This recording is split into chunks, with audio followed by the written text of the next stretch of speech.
Sunod balik na mo dre, kasi ganahan mo sabay dre na mo. Sa ganahan mo sabay na mo dra. Kasay ako ang kuan. Ubalik pa mi dre ah. So kisa tong gusto mong manghatag og tabang no. Sa ganahan mo sabay sa mo dre ah. O nila kahimtang dre sa ilang eskwelahan. Tagbalihaw Elementary School. O lusod-lusod na dyan sa bukid-bukid na dyan na siya dre ah. Kisa nakakaon na nyog Jollibee?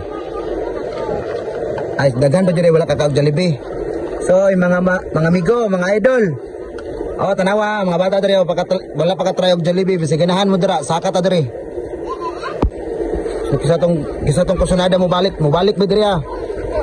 Sabay ta. So, ang ilang eskwelahan, indot yung kayo view dre, na dyan sa tuktok, na dyan sa buntod, no? So, makita man na itong overview dre, oh. Kita man na to. Huwag mo nilang classroom. Ilang classroom. Sinasa sa kawayan na dyan din taon. Pero na sila kaming na area, buhatan na ng building. So, i-vlog po na ko to. So, mo nilang classroom. Sa Tagbalihaw Elementary School. So nga ni kapait no ilahang eskwelahan no. Gisagol jud din taon ang grade 1, grade 2, grade 3. So sa isa ka room. So diri ra po sila mangaon. So makita man no. Kulang-kulang og mga papel. Kulang-kulang sila mga papel diri ah. Nakita na ko ang ilang kahimtang diri ah. Og diri ah.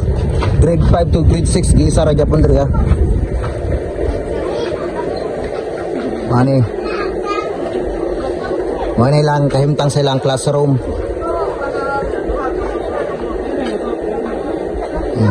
Nagapapiding sila perminti diri aga tungod sa kalisod no para makakaon lang ilang mga estudyante. Kasagaran diri kamuti. May madali-dali kamuti. Kamuti saging.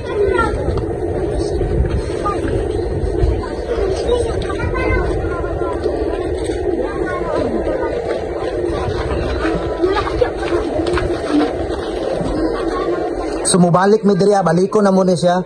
So kung kisa tong gusto mo sabay sa mo ano PM lang akong page Pastor Franz.